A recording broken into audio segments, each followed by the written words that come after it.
Welcome, friends. Let us together rebuild this world so that we may live, laugh, and lore. I was going into Toshi Station to pick up some power converters. I can bring you in warm, or I can bring you in cold. Not listening. I'm not listening. Oh, that took. Program loaded and ready. Make it so. Welcome to the Live, Laugh, Lore podcast. We're your host. I'm Tony. And I'm Mark. And today we got a special announcement. So a lot's going on. Normally we focus on the lore of all these different franchises, but I think today we are going to be focusing on some Mossing lore, specifically my family. With that being said, I'd like to just announce to our listeners that my wife and I are expecting our first child here in March. Very, very, very exciting times. Woo. Woo! I know. I should have brought a little poppers or something. That might translate well to an audio podcast, but no. So we are expecting our first kid. We actually just got all the genetic testing, blood testing back, which by the way, that's like the new thing they do nowadays. Well, I say new. You know, for years and years and years, you used to have to wait 20 weeks. They do this whole ultrasound with anatomy scans. Then you figure out the gender of your baby. But now what they do is they do it all by blood testing. Well, you don't have to do it, but they're like, hey, if you're curious, you can do it by week 6 now. So you can learn really early on. So super cool. Medical technology is just so amazing, and this whole process has been great. Definitely want to reaffirm our listeners that Jenna's feeling fantastic. Well, she's not feeling fantastic, but she's doing very well with everything, right? Not a lot of morning sickness, but she does kind of feel yucky here and there, but we're after the full first trimester. We're going through the second trimester. We're 2 weeks into the second trimester, which, oh, by the way, pregnancy math, you know what I mean? You think we got a lot of, degrees in this household, and it still befuddles me, you know what I mean, how they do it, right? Pregnancy lasts for 40 weeks, but yet they go by trimesters, and it's 9 months. And so it just, the whole thing, it's there's a lot of rounding errors happening. Yeah. But so we thought, what's the best way to announce than just doing a full dad episode? Yes. For Live, Laugh, Lore. The daddies of lore. The daddies of lore. And so we decided that basically throughout all these different franchises, we're going to have some 5 great qualities and 5 bad qualities that we just Googled, right? I just Googled up and I said, hey, what's the 5 best qualities as a father? And then 5 worst qualities or behaviors as a father. And I think we're just going to rack and stack. It's almost like a draft order where we don't have to do the same characters, but if we both agree on one that, hey, that's like the biggest one that we can think of, then we're just going to go with that and we're going to label that one. And then we're just kind of rack and stack. But all these different dads across all the different universes, it's going to be, I think this is going to be pretty exciting. Yeah, also, the Live, Laugh, Lore pod is going to get a new editor here probably in March, which is just going to be Mark. Mark, you got promoted. Well, either that or we hire my brother to do it with Reese's, so we'll see. Okay, yeah, Paul, you're right. He did volunteer around the bonfire, and that's sacred, so. You're right, yeah. That was, I forgot we were around a bonfire. Yeah. So basically, it's his word's binding. All you have to do is buy him. That's a pretty fair deal. It's pretty much a contract. He pretty much signed his life away. Yeah. Well, it's strengthened more than a blood contract, right? Yeah, Over correct. a bonfire, that's, sacred. So with that being said, Mark, are you ready? I'm ready. Now, it's such a difficult problem because we're going to have to go across all the different franchises. Right. It's something we've never done before. It's so different from any other episode we've ever done. Yes. So I think that's why it was also exciting for me because I was going to go in one, it's so relieving, exciting, sometimes the most worrisome states I've ever been. And it's just such a beautiful, amazing process. And being able to have all these different franchises and looking at these different dads as examples and some as exemplars, others as ooh, that's what you don't do kind of deal is a really cool thing. But more importantly, too, it's like you're a progenitor. We're extending our line and everything. It's so cool. And one day it's possible that my kids will hear this episode. That's so crazy. Yeah. So just, future son and plus, I'm so unbelievably proud to be even thought of or labeled as a dad. It's just one of the best titles I could ever be given. And it truly means the world to me. And just to be in this moment and to think about everything that has culminated to this point and how unbelievably proud I am of Jenna throughout this whole process. It's wildly amazing, blessing. I can't even sum it up to words. So I love you. I can't wait to meet you. Now on to the game. Yes. So, Mark, here's what's going on. The first behavior or quality, do you want to do good or bad, actually? This actually matters. What do you want to get off the chest first? I mean, we should probably do bad first. I feel like that's probably going to be easier. Yeah. And I feel like we'll have to kind of go and steer because I didn't limit because I don't want to be like, hey, we can only do one franchise. But if we see we're repeating a franchise, we may want to branch out a little bit. So the first quality of a bad father, which I Googled, a little bit ago, angry. Showing anger, yelling, argumentative, all that other fun stuff. Mm-hmm. Just angry. When you think of that, what dad comes to mind? As far as angry dads go, it's tough because I got to think through all the franchises. Darth Vader's not really angry. He's angry when he becomes, but he's like a soulless father. He's not really angry when he's acting in a father capacity, right? So I don't think maybe what makes this easier because it's not rack and stacked. Let's just go over all the qualities and we can maybe go back.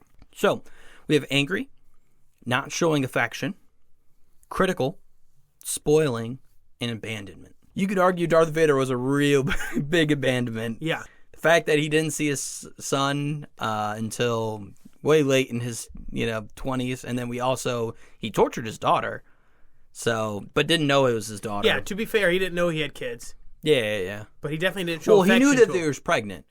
Yeah. You could also argue choking your pregnant wife is probably not the most affectionate thing you could do as a father. Right. You know what I mean? Or as a husband, and abandonment probably started there, which is so funny. I love their the most unrealistic thing of Star Wars is not the lightsabers, it's not the blasters, it's not the ships. It's the fact that Padme was 8 months pregnant and didn't come out of the ship like, Anakin, get your butt back here. Right. I don't know. I thought that was so funny. Someone made that point. I was like, oh my God, you're right. Because she came out just so, Annie, what are you doing? So understanding. And it's like, man, Well, yeah, and so he knew she was pregnant, but didn't know it was with twins. And didn't know it was twins at that point? He didn't know. Neither of them knew it was twins. They only found out when they It's gave so birth. funny because, you know what I mean? And Palpatine... You could feel that. Can you not feel the midichlorians in those bad Johnnies? Right? Yeah, I don't know. Well, Palpatine let... Also, the medical... You weren't going your 4-month checkup. I guess they're trying to be secret because they're not really married. Right. Also, it's in a galaxy far, far away, Tony.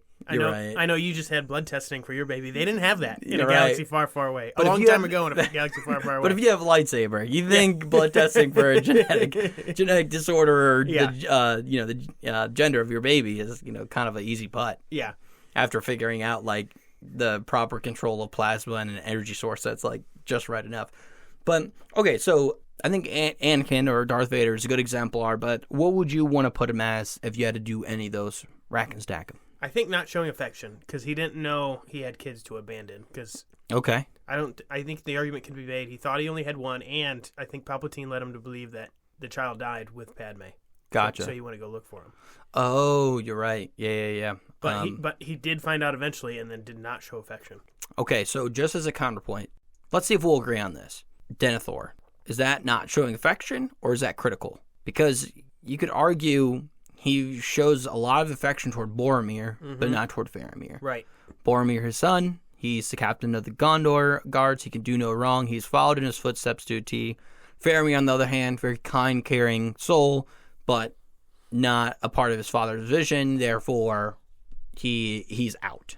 Yeah, so I would say, because he definitely fits both of those, but I would put him in the critical because although he loved Boromir, he was still critical of Boromir.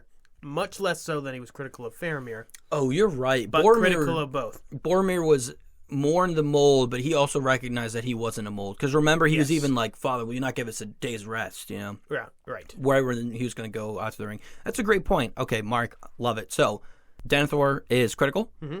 Let's do Darth Vader as not showing affection. Yep. I've got one for abandonment. Okay. Clear one. Monkey D. Dragon, which is Luffy's dad. Because he literally abandons him on a rock that his grandfather, Luffy's grandfather, has to take care of him. Yeah, and how many episodes do you even figure out that that's his dad? Way into the series, yeah. Okay. Well, Paul's going to be ecstatic, and Joe are going to be ecstatic, the fact that we even had a Luffy or a One Piece suggestion here. But he abandons his kid for life on the sea. And I don't know if they really touched Luffy's dad a whole lot. I don't think so, because it was more of a world-building episode. So I will say, I'll say it officially on the podcast, so they know I'm not messing around. I did watch episode 1 of One Piece. So Joe and Paul, if you're listening, I know you are, you've officially broken me. But it's not without cause. I made a deal with him. It's like making a deal with the devil. Honestly, I would feel more comfortable making a deal with the devil than I would with Joe and Paul, because my deal was exactly with this. I said, Joe, you'd have watched all of Naruto Shippuden, and we'll just see who gets to the end first, which, oh, by the way, he'll absolutely smoke me just on pure episodes. But still, it's enough, well, because I got him to watch Naruto Shippuden. And then for Paul, Jenna wants him to read Red Rising, which I love the fact that they're all guests, so now we can just say their names. Red Rising is just a book series. Jenna's been absolutely obsessed with it. She loves it. Yeah, if anyone has anyone read Red Rising out there, that's really hard to say. Definitely let Jenna know or say in the comments, because she absolutely was just ecstatic reading it. But Paul said if we watched 15 episodes, he would start reading that book series. So kind of had to make a deal for One Piece episodes, but eventually I will understand that, given it in probably, my son will probably be 3 years old before I finish, you know what I mean, if I'm doing the math, of watching episodes. But, all right, sorry, we deviated out. I just wanted to bring that One Piece lore into here. So that's abandonment. I think that's really solid. Spoiling, that's a tough one. Spoiling and angry is kind of tough, because spoiling, I feel like there's a lack thereof, and then angry, I feel like there's just a lot of key points into it. Spoiling, we could do Vernon Dursley. He did nothing but spoil Dudley. Yeah. 36, counted them myself. Right? 36, 26, something like that. Yeah, 36. Last year I had 37. Yeah. We'll get you two more. Two new presents. How's that yeah. Vernon Dursley. That's a good one. Good pull. But then anger, you're right, because there's a lot of angry. Yeah, I almost, funny enough, when I think of anger and like a character that was like unnecessarily angry, I do think of that Dumbledore scene, even though he's not Harry's dad. That one scene was like, you put your name in the Goblet of Fire, even though like it's completely deviating for the books. Correct. So I don't want to say that because that seems like cheap. I also wanted to talk about cheap. Do we, Padawans, the whole Jedi Order doesn't necessarily recognize dads. You could argue that a master, a Jedi Knight who's taking care of a Padawan is a father figure. Not really in the same paternal sense, but you know what I mean? Do we want to add them to our list, or maybe do some honorable mentions maybe? We could do some honorable mentions. I would like to try to fill the list out without them. Yes, I would. Need to. Yeah. Because Vader's an actual dad. Correct. Yeah. You're right. So they did create life. Yeah. It counts. Okay. Actual dad. Yeah. Oh my gosh. Yeah. He's got a crazy dude. Talk about good life. Yeah. That's crazy. So we have angry now. Yeah. It's kind of funny. Like angry kind of bleeds into a lot of these other behaviors. But I will say, like, I think a good example of angry, well, an example of angry, not good, but an example of angry is actually Will Riker's dad. So Will Riker, he is second in command in the Enterprise when Jean-Luc Picard is captain. Okay. USS Enterprise 1701D. And his big thing with his dad is like they're like ultra competitive with each other. And a lot of that was like kind of spawned out, like Will Riker's mom passed away, and like the grief kind of changes of people sometimes. And the dad kind of went in this direction of, man, like, I need to get you ready for the world because the world's going to hurt kind of deal. And therefore, he was like raising his son so competitive, so the top of his field, like just so like as a peer instead of as a mentor kind of deal. So they got into this really bad competitive state, so much so that like Will doesn't really even talk about his dad, and they don't even bring him up until like couple seasons in, and even then, like when they come in, they like get into these huge fights. It does resolve, so but there is a lot of anger there and resentment just from both sides. Just because I think he's kind of just angry at the world, but then takes it kind of out on his son. So I think that'd be a good example of angry. Okay, yeah, you know what I mean. I don't know. I think there's probably some that'd be a great example, but I also just want to get a Star Trek thing in there. Yeah, I was really yeah. The only problem with Star Trek is actually, which I was going to mention in the good quality, which I'll get to in just 1 minute. Every single captain, most of them aren't dads. Like most of them aren't even family. Like they just the very classic military. They settle down later in life, and of course sometimes like having family, and then it's kind of hard. There's They just show it, but yeah. Yeah, we talked about that a little bit on the episode that I watched. Yes, with Jean-Luc Picard. The fact that he didn't have a family, and because the Enterprise was his life. Yeah. And what's so funny, right when we talk about one of these, it's so funny. I think my brain's getting too crazy with the breadth of everything we're looking at. So then I kind of forget. But the second we like even deep dive a sentence into the franchise, I think of like 6 more dads. Yeah. Because Worf is a good example. Worf does have a son, but it's kind of crazy because he mates with this Klingon woman who's like half Klingon, a quarter Klingon, I can't remember. And she's very much like Worf was a Klingon that was raised by humans because there's a really bad incident and it was just this huge crazy thing. And there's like 4 really long plot lines all about Worf and his family, but I won't go into them. Whole point is that he was raised by humans though. So instead of it's kind of like it's a really good example of like adoption because like he just goes so obsessive with his roots that he's now like a devout Klingon, like to the religion, everything like that. So then when he does pair with this woman, he's like, we have to get married and everything. And she's like, dude, no, like we're, this is just a thing. We do this. And he's like, no, you're my Parmakai. You have to be with me. So whatever, spans out. She ends up having a kid, doesn't even tell him. It is his kid though. So she drops that bomb on him.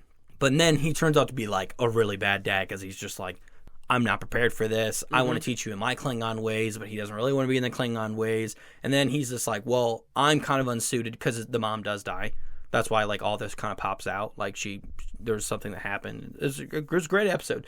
But the whole point is that the son now goes and he just goes, how about you live with your grandparents? I can't keep my job and do this. Like, go live with your grandparents. So kind of argue. And that does kind of happen because Alexander does feel abandoned because he's like, dude, you literally like sent me to your grandparent. Like it happens like 3 seasons later. So maybe abandonment is a good example of Worf too. So just to add some Star Trek flavor into this. But that works. But it does kind of stink when you think about it. He didn't even know he was a dad for years, and then all of a sudden it was just like, here's your son. Yeah. 3 days later, just like Vader. You didn't even know he was dead. Yeah. So. Yeah, but he also, I don't really give him a lot of sympathy because he did choke out Padme. That's a rough one. Yeah, it's rough. And then he had the best lightsaber duel of his freaking life. Yeah. So. That he lost. He lost his legs. Yeah. He almost burned alive. But we won, Mark. We won. We won as a watchers. Okay, so with that being said, those are all the bad qualities. Now let's focus on the good, Mark. This is where that's what I should not do, right? I shouldn't abandon my son and go to a lava planet and dismiss Jenna in any single way. Don't emulate any of the dads that we just mentioned. Just but here's the things I should emulate. Yeah. So the positive qualities would be playful, affectionate, good communicator, active listener, encourager. So I think I'm still in the Star Trek game right now. Okay. I think the good communicator is Ben Sisko. So the reason why I'm bringing it up, he's he's Star Trek from Deep Space Nine, not Deep Space 8, Deep Space Nine. He was the captain of not of the Enterprise, but it's like a space station. Yeah. Yep, space station. So Deep Space Nine is a space station. Yeah. But the reason why I think he's such a good communicator is the fact that like it's super tough, and I'm really glad like they finally broke out of the Star Trek mode. Some people didn't like this, and this is why I will literally sing Deep Space Nine's praises until the end of time. I think it's the best Star Trek out there. I didn't really appreciate it when I watched it the first time, but as I get older, I rewatch it, I'm going, oh my gosh, this is so crazy. Also, terrible circumstances. There's Wolf 359. This is a big battle that happened.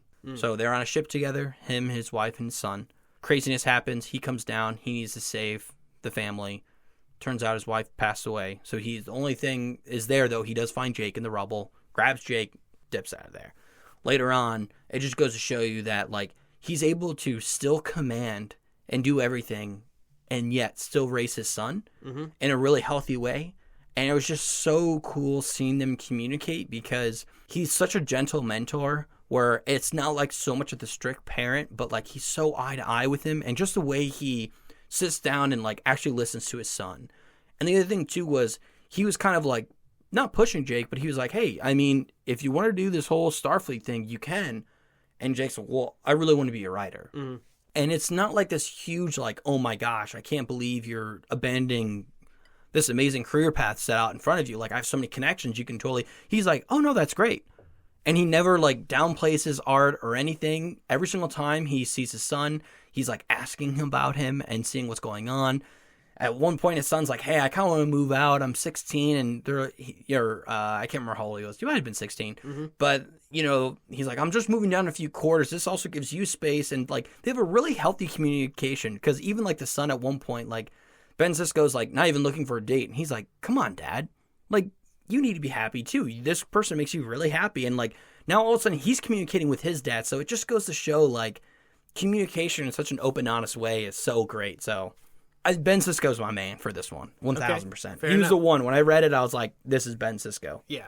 Because it's just like pure communication. As much as you are the mentor and the leader, at the same time, too, you really need that feedback loop because being able to do that is just really healthy. I believe is really healthy. Mm-hmm. But I'm not a dad yet. I don't know. You know what I mean? Right. That's these are things to think about. Food for thought. So we have playful, affectionate, or you can also do a good communicator. I mean, I will open that up to you as well. And then active listener and then encourager. Any thoughts on those? So there's a couple that fit a lot of them, and I'm not sure where they fit. I think that's what's the tough thing. Because I think once you have one good dad, they kind of emulate the rest of these. So like Arthur Weasley, he's a great dad, but he could fit into a lot of these, I think. He's I would playful. almost think playful. With the rubber ducky. You know what I mean? That's what I was thinking too. What is the exact function of a rubber duck? Yeah.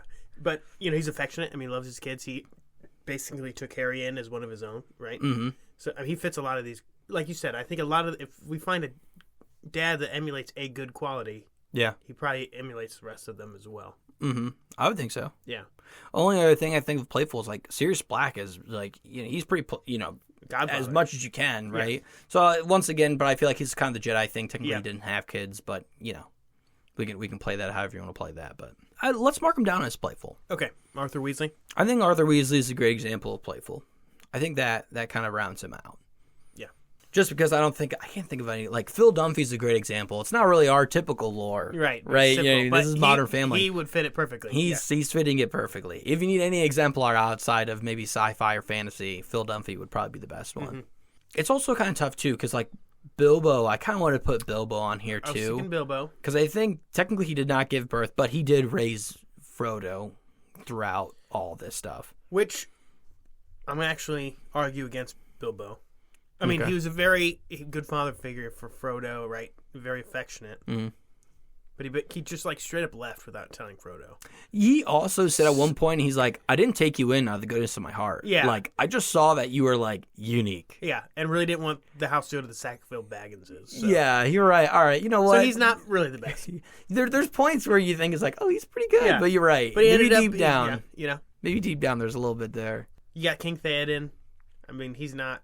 He's a strong leader, right? Yeah, you do see him as a strong leader. He is a good communicator, but we kind of already got that down. Yeah, I don't know if he... Active listener and good communicator, now that I'm thinking about it, it's kind of tough. Those are kind of samey-same. You know what I mean? I think maybe let's change active listener to like leader. I think leader might be a good one. Because that works there. I think Theoden's a good leader. You could also argue a good leader is an active listener, but I think it's hard to quantify active listener with fantasy and stuff like that. Yep. Because I was trying to think of other Lord of the Rings dads. Elrond really is not, because like... Oh my gosh. He's like Are you kind kidding of a terrible me? dad. Yeah, he lies to his daughter. He's like, hey. Yeah. Hey, Arwen, by the way, remember how I said you have nothing here? You do bear a child, and there's some, some semblance of life here, but... Which, this is a little bit of a tangent, but I've been watching the Rings of Power. Oh, season 2. How do you like it so far? So far, so good. I know there's a lot of hate around it. At this point, I think everything does. There's some justified ones, but some of the stuff people get bent out of shape about is funny. But I learned, because it's something I did not realize, but it's in the sacred tomes, right? Mm. It is canon that Aragorn is a direct descendant of Elrond's brother who married a human, and that's why his race of men live longer. The Númenóreans. Yep, but Elrond's brother is the one who started it with a human. And Aragorn's... So that line starts the Númenórean line? Yep. Elrond's brother, and I forget what the... Okay. Wow, I did not know that. So technically... Was he a good dad? Elros was a good dad. He died. Elros? That's his name? Elrond and Elros? Yeah. Dude, you have hundreds of years to live and think of a child's name, and your two are Elrond and Elros? Dude, I'm going to go upstairs and suggest to Jenna. Hey, Jenna. Now, granted, it's a 1,000-year difference, but technically Aragorn and Arwen are distant cousins. Oh. Very distant, over 1,000 years. And like, but how strong is that elf blood? 100 generations. But yeah, true. Yeah. Well, I mean, you get the whole gene pool thing. But speaking of Elrond and Elros and the names of everything, so we are keeping the name under wraps. We haven't, honestly, we just figured out that it was going to be a boy a couple days ago, actually. So we have a couple thoughts where I don't know if we're going to tell anybody names because we might wait until, comes out and go, oh, that totally looks like X, Y, and Z. But I have joking around when someone's like, "Oh, you're gonna name him." I'm always say like Celebrimbor. That's my go-to. Yeah. I like the Celebrimbor one. I said Faramir a few times. Just trying to think of other really exotic. Max Rebo. But Max is too much of like a real name. Someone would be like, oh, you know. Right. You know what I mean? What are you going to do there? So I got to think of more exotic names. And I will say, listeners, I was with Tony this past weekend, and he said that. Him and I thought it was funny. Jenna did not have the same reaction. Oh, as we no. She goes, you guys are actually saying that to people? Like, someone might actually think you are going to name your kid Celebrimbor. And I was like, yeah, little Kelly. This is great. Now, granted, you might get beat up, but you know what I mean? Like, yeah, right. You know, yeah. Yeah, no, so kind of getting back to it, we have playful, we have good communicator, we have a leader now. What about affectionate and encourager? I think encourager is the very unique one where you kind of do that, instilling hope, rising up from the problems of the day and being able to kind of, you know, say, hey, I'm taking on this burden, but, you know, let me lighten your load. Kind of deal. Right. What's So your thoughts? There's a few that could fit here, because like I said, it doubles in, but one that kind of comes to mind is Bail Organa. Nice. He's definitely a leader, but he also encourages everybody to stand up for what is right. Yeah, he was and huge in rebelling the against the Empire. resistance. Yeah, Yeah. and instilling that into his daughter, being like, "Hey, no, you can do this. We want you to lead." And look at all the things Leia did. Which, when you think about it, without the encouragement of Bail Organa, that's a great one, Mark. Yeah. That's good. I think he does show a good example, and he doesn't get a lot of props, honestly. Like genuinely, I don't think he gets a lot of props. And you really don't see a lot of them until, you know, the Clone Wars, which the same voice actor voice acted for that, which is super cool. I really like that guy. He loves that role, and he's getting older now, and Star Wars is still playing in like that realm. The time realm where he's young, but he's like, no, I'll play him. Yeah, every time. But you can only de-age him so much, you know what I mean? Yeah, but dude, if it's anyone else, I would lose it. Speaking of bad dads, Owen Lars, you know, just wants to do another harvest, man. Come on. What's going on? For Luke. And Prue and Uncle Owen. Yeah, Uncle Owen. Yeah. So that leaves us with affectionate. I feel like this one's a little bit of a tough one, too. Let's see. What honestly, franchise? Benjamin Sisko is just he shows affection to his son all the time. Yeah. But, you know, I'm not going to repeat him. I think Good Communicator is the top one for him. But, dude, you know what? We haven't even gone into Naruto yet. We did One Piece and not Naruto. Let's put our thinking caps. There's a lot in Naruto. The only problem is like, Minato, which is Naruto's dad, dies approximately 10 minutes into Naruto's birth. True. You know what I mean? Something like that. Right, and but you could argue his he gives love, him great power, but I mean, sets like, Naruto up for, you know, being hated for the rest of his life. A hard life. A real hard life. So you could argue he was Iruka kind of a leader. Was pretty affectionate, but again, not a real dad. Oh, Iruka Sensei. Yeah. Dude, the third Hokage was the worst. Naruto, just live in this apartment alone. I'll feed you ramen. You know? Saratobi Sensei. Saratobi. But there's got to be more on... Oh my gosh. We left out the best encourager. Well, maybe not the best. Bail Organa was a great one. Mm-hmm. This is actually... I should have wrote this down. I should have wrote these down when I was thinking about it. Might Guy. His dad. I'm trying to think of his name. It's like Might Guy. It's very close. It's Might Guy... That's him. It's something guy because it's it's like a. Let me look this up. But he was. There is a couple episodes where you see him as young, and then, he was very encouraging, and that's why Mike Guy is so encouraging to Rock Lee, his student, not his son, but his student. But so much so that Rock. Oh, it's Might Doi. Might Guy, Might Doi. Oh, I forgot it's Japanese culture. The first name is your So sorry. So Might Guy's dad, watching him and like. The whole thing's like, Papa, I failed. And he's like, the only thing that you... I got to think of it. Because I'm pretty good at his voice, but... Because it's just a WWE voice. Yeah. You know, he's just like, don't ever apologize for trying. That just undermines your determination. Yeah. You know what I mean? Right. It's like stuff like that. I love that episode. And then whenever someone makes fun of them, they're like, thank you for your support. Yeah. You know, I love that. But that is actually a really good line. Never apologize for trying. It undermines your determination. And then you have like Yoda saying, "Do or do not. There is no try." You know? Yeah. Yeah, and then he also it's like undermining your determination or your hard work or something. Same. But like he is a great encourager. Like literally, because the whole point of the might line is the fact that in Naruto you can do taijutsu, which is like hand-to-hand combat. Mm-hmm. You have genjutsu, which is like visual prowess. Yep. And then you have just Ninjutsu. Is it called ninjutsu? Ninjutsu. Is that what it's called? Which is their Like hand hand signs and and- it's their power Yeah. based on chakra. And Right? it's yep. And so it's really, really, really tough because if you're just a taijutsu user, there's really not that much like distinguishing about you. So they had a really hard time of getting into the academy. His father was a genin, a forever genin. He might have been a Jonin. He wasn't high up in No, the rank. I think you're right. I think he was genin, but the whole point is that like they're super hard, and he was just like, it doesn't matter what you do, like what odds you have against you, like if you continue to work, nothing could stop you. And it got all the way down to the point. I don't want to spoil anything, but a very, very, very powerful person in Naruto Shippuden labeled Mike Guy as the strongest ninja ever to have lived. He recognized him as his equal. Yes. Do you know what I'm talking about? Oh, yeah. The scene Paul always argues every single day. I'm aware. Yeah. Yeah. Oh, gosh. Yeah. You know the argument. I do know the argument. Yeah. But Paul is wrong. Yeah. Hey, we can say he's not here. Paul, you're wrong. All right? You're wrong. We're going to clip that. I'm going to play it every single time. I'm going to have a little button and keychain that says, Paul, you're wrong. No. So, no. He's a great encourager. So I wanted to add some Naruto flavor in here, too. I think he's a really good example of an encourager. No, I agree completely. So, with self-affectionate, though, is there anyone in the Naruto universe that's affectionate, or is there anyone in maybe a universe that we haven't talked on? We've talked Star Trek. We've talked Star Wars. We talked Lord of the Rings. We got to think of Game of Thrones or House of the Dragon. I mean, is there any affection there? That or Marvel. Trying to think. Marvel. Yeah, that's a good one, too. Well, House of Dragon, there's too many, or House of Dragon, Game of Thrones and House of Dragon, both. There's too much weirdness. There's too much, like, when you say affection there, that means something else. And that's why I was like, ugh, you know what I mean? Ned Stark is a good dad.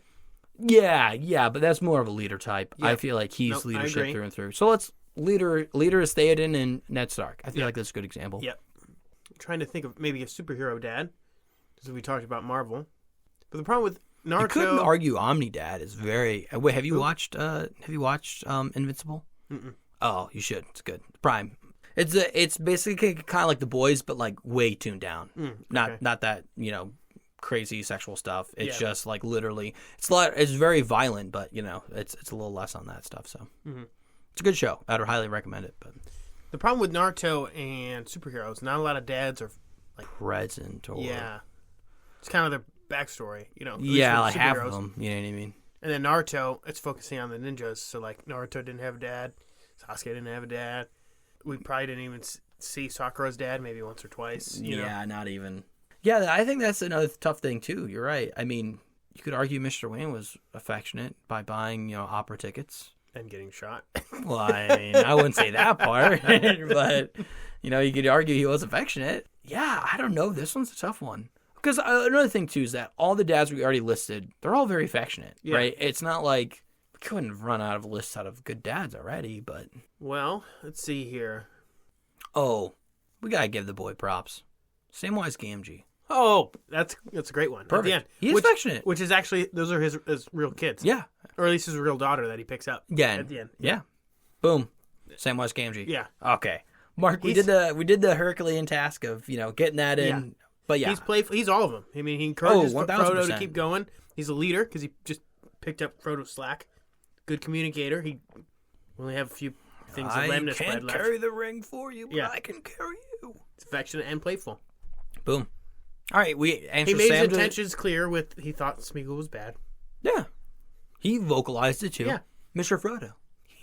He's a snake, Yeah, he's gonna attack us there, and he's gonna slit our throats when we sleep. Yeah, it's crazy. Yeah, so. No. Yeah, that's awesome. Now, listeners, it took us that long to figure out because he's not a dad to the very end, and it's only like it's hard to a few minute scene, but he counts. Another thing too, we'd love if you guys think of any other ones, exemplars of these qualities, good or bad, with other dads, because right now we're just sitting across the table from each other, just thinking about this as we go, right? This is the one episode where we're like, hey, no notes. We did it live. We just do it live. Just think about it as we go through. Yep. Now thinking back, I think there's so much information. I think it gets tough sometimes. Right, yeah. But, Mark, are you ready for part 2? I am ready for part 2. I walked into your house, and Jenna was very excited for it. So Correct. So first and foremost, I sat Jenna down. I said, hey, Jen, this is what we're planning on today. Is it cool that we talk about this? we've told our family and work and all that other stuff, but we haven't really made it like social media. We haven't posted on social media, anything like that. And so I was like, hey, is it okay if I do this on the podcast? She goes, yeah, that'd be great. And she's like, well, what's your ideas for the episode? And I said, okay, well, I got these qualities and I'm thinking good and bad. And, I'm just going to go through and list the 5 qualities. She said, okay, that sounds good. And like 10 minutes later, she comes back. She goes, what if you actually did these 5? So Jenna I'm calling it Jenna's Corner. Okay. We have 5 questions coming straight from Jenna. And I said, Jenna, I want you to write these down. I will not alter them in any single way. I'll read them word for word exactly as you put it. So, Mark, are you ready? We can both answer them. I'm ready. Are you ready? This is Jenna's Corner. That's why she was so excited, because she was just like, this is perfect. They're really good.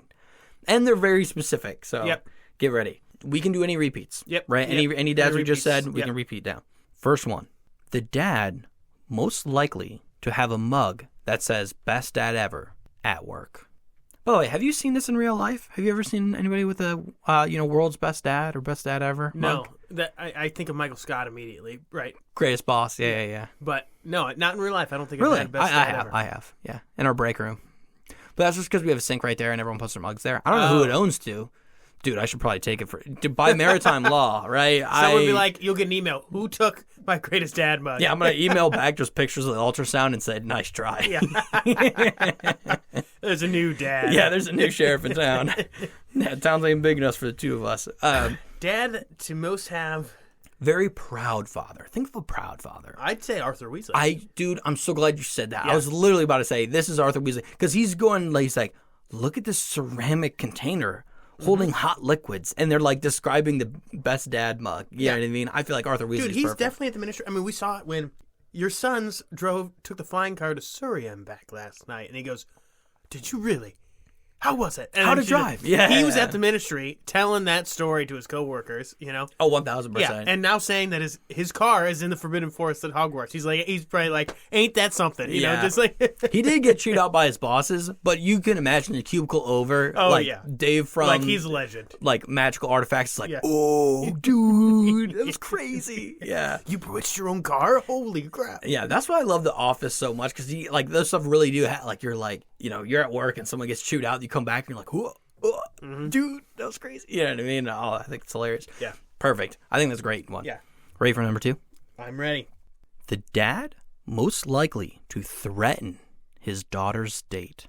I like this one too. I like that one too. It's got to be a dad that acts tough but really isn't tough. Yeah, but it's all about that facade. Like, Yep, first yep. meeting right off the bat is going to make something uncomfortable. Mm-hmm. Going to reference, like, you throw a bullet, you just have a bullet, not a gun. Yeah. You have a bullet and you throw it to the guy, and the guy looks at you and said, if you disrespect my daughter, you won't catch the next one. I like that one. Oh, That's a classic. When I picked up my date for my first homecoming dance freshman year of high school, he said, I just polished my gun, so... Oh, really? Yeah. Okay. You'll have it back by 10, right? Okay, so you And get the polish one. His wife, like, hit him. It's like, Yeah, that's awesome. So, someone who... Oh, my gosh. And that one country song, the only speech that he remembers. Oh, yeah. From Not high the school. Gettysburg Address, yeah. That's by a good Rodney song. Atkins. It's really Rodney good. Atkins, Yeah, thank you. I yeah, couldn't yeah. remember who sang that. Oh my God, Rodney Atkins is gonna get labeled now. Yes. I love that. Yeah. All right. Rodney Atkins, please watch our podcast. Yes. Who do you think would have just the intimidation factor? I want to do Worf personally, but he doesn't have a daughter, so it's That's kind of true. hard to do. So it's gotta He be would some- just be intimidated, but it has to be have a daughter. That's Yeah. the tough part. Maybe Bail Organa. I feel like he'd be so civil though, but Yeah. he would do it in like a really cool way.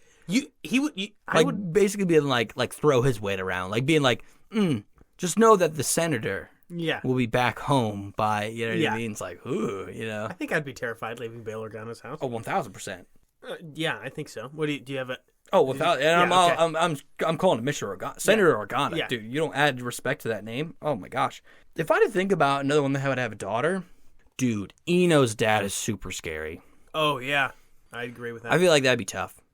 And it's like Sai who ends up with Eno. What the heck? I don't know. Yeah, it's weird. Yeah. That was the weirdest matchup. Yeah, that was weird. But I In feel like Naruto. Eno's dad would be wild. And the other thing, too, which makes Eno's dad even more, and sorry for taking this level, but I'm just being honest, he can read the thoughts of other people. Yeah. So if you What's are... the one person you don't want to know their thoughts of? Yeah. While they're about to take your daughter on to a date. Yeah. Yeah, I would never in a Most million intimidating. years. You'd walk in, think of oceans, anything other than Babe Ruth's batting record. Like, you know what I mean? It's just like, yeah, no. I think Eno's dad is the top. If I had to think of it. I didn't even think of that. That's definitely. That was the only one I could think of. I was like, because it was just like, man, what would be really rough? Like, what powers would be really bad against this? And that guy is the worst. For sure. All right, ready for number 3? Mm-hmm. Dad with the best grill skills. And Oh. also skills with the Z.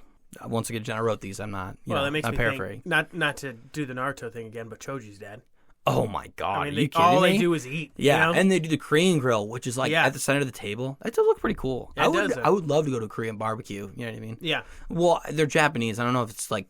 Well, I think they call it Korean, or they just call it barbecue. I'm not sure. Yeah. Yeah, I don't know what. I'm not trying to divide the lines. Yeah.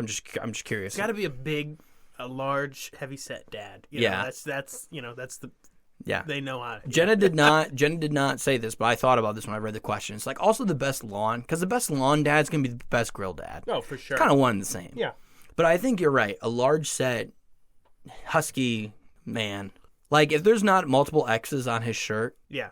I don't trust it. But Vernon Dursley's too uptight. He probably Oh no way! That does sucks. not do a good grill. Also, they're making Harry fry the bologna. Are you kidding yeah. me? Yeah, he's not. Dude, fry your own meat. There's not. Yeah. Dude, if I was a grill dad, I'm not saying I am a grill dad, but like, if any Take meat, pride in grilling your own meat. exactly, if any meat was touching a hot surface, I'm all over it. Yeah. There's no chance. Right. Exactly. Yeah. Okay. Yeah. Yeah. So Vernon's out. I don't think he's good. Is there other one? He does give the appearance though, but it's also does. like British. I mean, That's maybe if true. it was Americanized, Maybe. maybe it'd be Yeah. different. But I don't know. No, Choji's dad is so good. I feel like you can't really beat that. Yeah.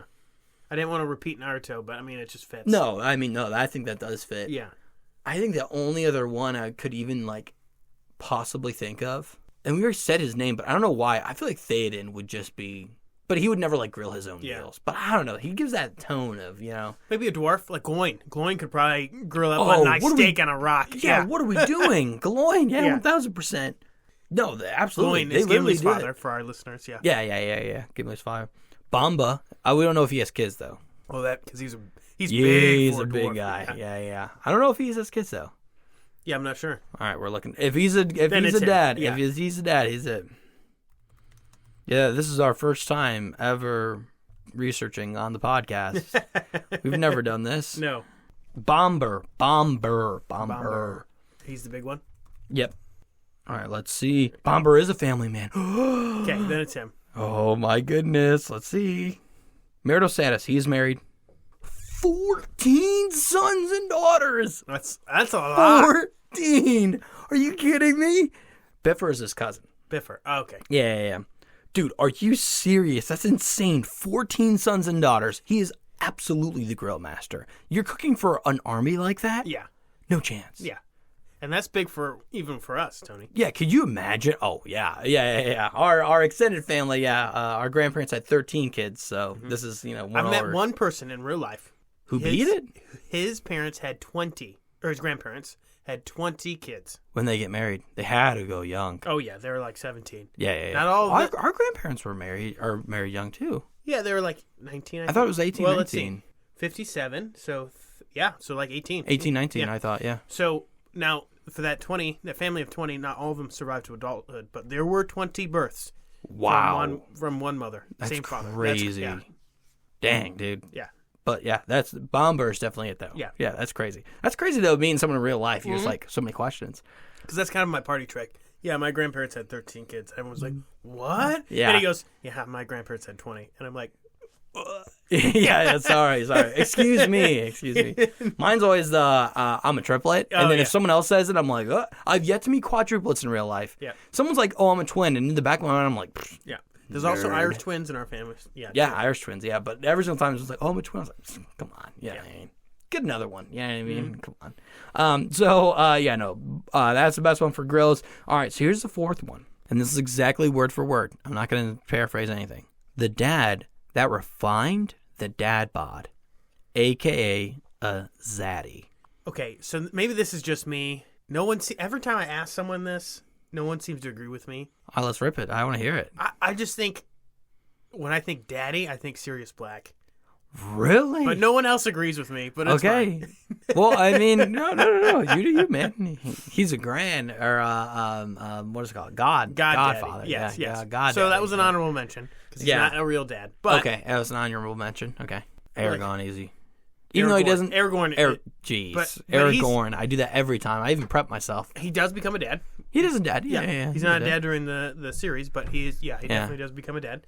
So yeah, no, for sure. I mean, I think he's cool. I think just he has just like him and his coronation outfit. There's nothing cooler. Yeah, nothing cooler. But I guess this is asking for more physical. And that's the other thing too. You know what? There's an underwhelming amount of dad bods actually in our franchises. I mean, a lot of them are toned and everything, which makes sense. Well, they're going in front of the camera, but Bomber again, perfect dad bod, right? Yeah, he's got the dad. Yeah, if you're looking for, I mean, they're two different. If you're looking for the dad bod, then it's the same as the Grill Master. Yeah, but if you're looking for this is Zaddy, like because Jenna literally said Zaddy, and also the redefine of dad bod. Mm-hmm. So yeah, I mean, I think Aragorn takes the cake there. And also, he's old, dude. He's Numenorian, man. Yeah. He's like 80s, 90s by the time he's doing all the Lord of the Rings stuff, let alone like married and stuff, which also talk about getting married late in your life. Yeah. Asuma Sensei, he's pretty, I mean, Asuma Sensei. He does it. You're right. He does well, too. Dude, that's the sad part. Asuma's, but he never even gets to meet his kid. child. Yeah. But he's a dad. He's a dad. I'll consider it. That sucks, dude. Asuma Sensei's cool. He's got that little chin strap, too. Yep. He's a cool guy. I like that. That's a good answer. Last one, Mark. The dad most likely to have a child say, I'm not giving up on my dreams. I'm giving up on yours. Wow. Okay. This is a tough one. Yeah. So any dads in any of these franchises that thrust their career path or anything on their kids, I'm not giving up on my dreams. I'm giving up on yours. And also Jenna capitalized my, just emphasize it. I went to Jenna and I was like, are you talking about the crazy scene? Like, it's on Instagram Reels all the time, that kid yelling with Matt Damon. And he's like, it's a good dream. He's, do you know what I'm talking about? Yes, and he's like, but it's your dream, not mine. He's like, but it's a good dream. That I was thinking that scene. I was like, oh, did you get that from that scene? She goes, no, I got it from Troy Bolton from High School Musical. So Jenna's reference on that was High School Musical. I thought that was really funny. I was like, wait, what? I kind of forgot that subplot in High School Musical. The one that comes to mind is Tyrion Lannister because he just completely goes against Tywin's will. Wow. Yeah. So that is Tywin a really good one. Tyrion yeah. So Tywin Lannister. Yeah. We should have definitely added him in. Holy cow. He's like covers the bad dad. I didn't even think about Tywin. We should have thought about Game of Thrones more for the bad dad now that I'm thinking about it. Yeah. There's plenty of bad dads in Game of Thrones. Oh, gosh. Are you kidding me? Yeah. But Tywin doesn't take the cake there. Yeah. Although he's got that really good scene when he's trying to instruct Tommen and he goes, what makes a good king? That's my favorite scene of Tywin's. That's such a good scene. Favorite scene. Like, that's good instruction. Like, that's a good. But it's so funny because it's really good instruction and it's wise. But at the same time, too, it's the most manipulating sentence ever because he's basically saying, sit down, shut up, and just listen to me kind of deal. And I'm like, yeah. You can take it for what it's worth. Yeah. At its face, it's really good advice. But deep down, his character, his motives were different. But yeah. But yeah, I think Tywin fits that bullet. There's probably other ones. Tywin's a great example, though. I really like Tywin there. Could be a Denethor, Faramir, too. Yeah, but only, I guess he was trying to put Faramir into a mold that wasn't really him. I guess he didn't really care about it. It was Boromir's mold. Yeah, it was probably more Boromir. Gold, it just didn't fit. It was for Boromir. Mm-hmm. He pretended like Faramir didn't even exist. Boromir inherently did have a really caring heart. His was always the care for his people. Mm-hmm. You know what I mean? Which kind of bled into everything. But yeah, you're right. That would be a good example, too. Mm-hmm. I'm trying to think of some other ones. Harry Potter, you don't see this at all. Draco, a little bit. It takes him a while to get there, You're but right. a little bit. You're right. Yeah, he does kind of have a turnaround. Lucius Malfoy is kind of... But he did see, it was more of a circumstantial, you know what I mean? We're just kind of getting tossed around. Star Trek, you don't see this, actually, funny enough. Yeah. You literally, Jake Sisko is like, I don't want to do this, and he's like... But there is a point where Sisko is talking about it. He's not talking about Jake, he's talking about someone else. He's talking about Dax. He's like, I always thought he would be in Starfleet. I thought he would... grow up loving this, but hey, he's got to make his own thing, so there's a little bit of a resolution there, but he doesn't take that to his kid and bleed, you know what I mean, force it down.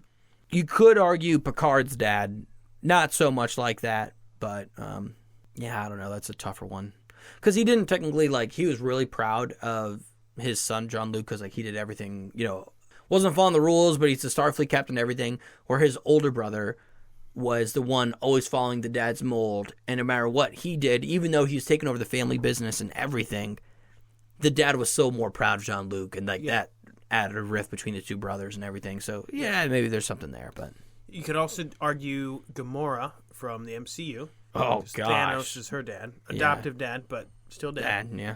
And she betrays him. She leaves him and becomes good, so she gets up in his dream.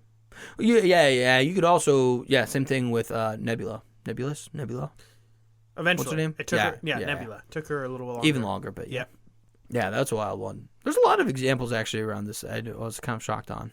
If it's a bad dad, most likely their son is going to say, "Yeah, I don't want to do this." You force me.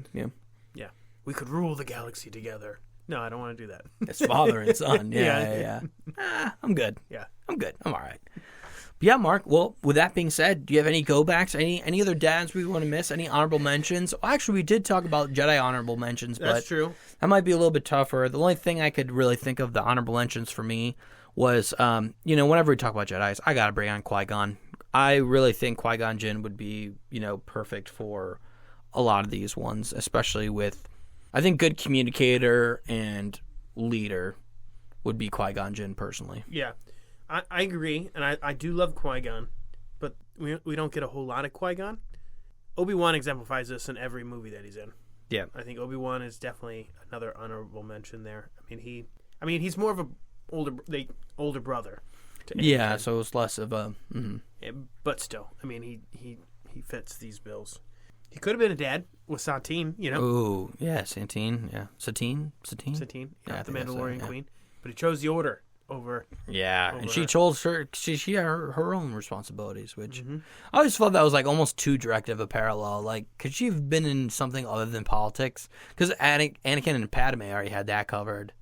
But no, I still, dude, I'm not second guessing Dave Filoni. I would never go against him. I'm just saying in general, But it's funny because there's this meme where it was like Ahsoka also was flirting with this junior senator for some planet. Oh, correct. And But he's in the CIS. That was a whole subplot. Right, but it's like Qui-Gon is true to his ways, he doesn't like politics and stuff, and it's Qui-Gon's entire line, and it's just pictures of them flirting with political things. figures. Yeah, I literally was about to leave the Order because of this. You know what I mean? I'm arguably a great Jedi because of this. Yeah. Yeah. No, I think those are good honorable mentions. We can kind of go back more, but I don't know. That's got to be tough. The abandonment, honestly, is a good example. Is Ki-Adi-Mundi. Oh yeah, Ki-Adi-Mundi has to be in the Order, but so basically Ki-Adi-Mundi, they have it's Syrian. I think that's how you pronounce it, the planet. Mm-hmm. But the whole race has a really bad problem where they only for every I think it's almost for every 14 girls, there's one boy, but they don't give birth a lot. So their planet is just absolutely overrun with girls. And so therefore, you basically have wives. So it's basically the sisterhood or the sister wives, TLC show. But literally there's honor wives and there's everything like that. So they are actually designed to have multiple wives, to have all kids, and I think he ends up having 9 kids, and he's the Brigham Young of the Star Wars universe. Exactly, yeah. And the 9th son, he ends up having 9 kids. The 9th one is a son. The other ones are daughters. But even then, he goes back, and it's actually a plot line in one of the comic books where all the kids are "Where's Dad?" They're oh no, he's a Jedi in this council. He just has to come back and procreate just to help our planet to survive. That's it. It's oh my gosh, you guys agreed to this? What the heck? It's a very odd political sphere, but hey, say what you want, but you know what I mean? Right. Yeah, he would be the only honorable mention I could think of bad ones for abandonment, I think. Can't think of anything other I don't even want to get down to the Sith. They're not really teaching or paternal, but it's all whatever. He's not a Jedi, but Han Solo, I think he could probably hit all the good and all the bad qualities at a different stage of his life. You know what I mean? Absolutely. It sounds like he still does it, apparently, with the new sequels coming out. They even say he just left. You know what I mean? Yeah. So. Well, he didn't know what to do. His son left, and his wife, yeah. So yeah, you'll have that, but yeah, Mark. No, that sounds great. I think that's exhausted my list. I mean, man, we covered a lot here, a lot of breath here, but all great things. Jenna, I'm so unbelievably proud. This is so exciting time for us. This is fantastic. This is awesome. I can't even begin to describe the feeling. So It's been amazing. It's been awesome. And yeah, I think with that being said, Mark, let's just wrap it up. Yeah, before we do that, Tony, I just know that you and Jenna will be great parents, and you're going to be a great dad. Even if we didn't, give you a list to look at. Yeah, no. I appreciate it. No, thanks, Mark. It's very exciting. Yes. So you guys can be here all steps of the way. So it'd be really nice to have that support system for us too, because it takes a village to raise any kid. For sure. This is awesome. All right. Well, with that, thanks for listening, everyone. Please reach out with any questions, mix-up ideas, and what-ifs. Please, also, if you have any dads from lore that fit any of these qualities, we'd love to hear it. Yeah, absolutely. Or your thoughts, if you disagree with anything we've said, also would like to hear that. Yeah, there could have been one of them in there. They're like, wait, you said he was bad quality? It's a great quality. So, yeah, no, there's so much more. So, of course, this is all of our opinions, too. So, take it with a grain of salt, but we'd love to hear your opinions as well. So, if you're asking, hey, where can I reach out? Please reach out to Instagram or X at the Live Laugh Lore Pod. Or you could also email us at the livelaughLorePod@gmail.com. That's livelaughLorePod@gmail.com. Thanks, guys.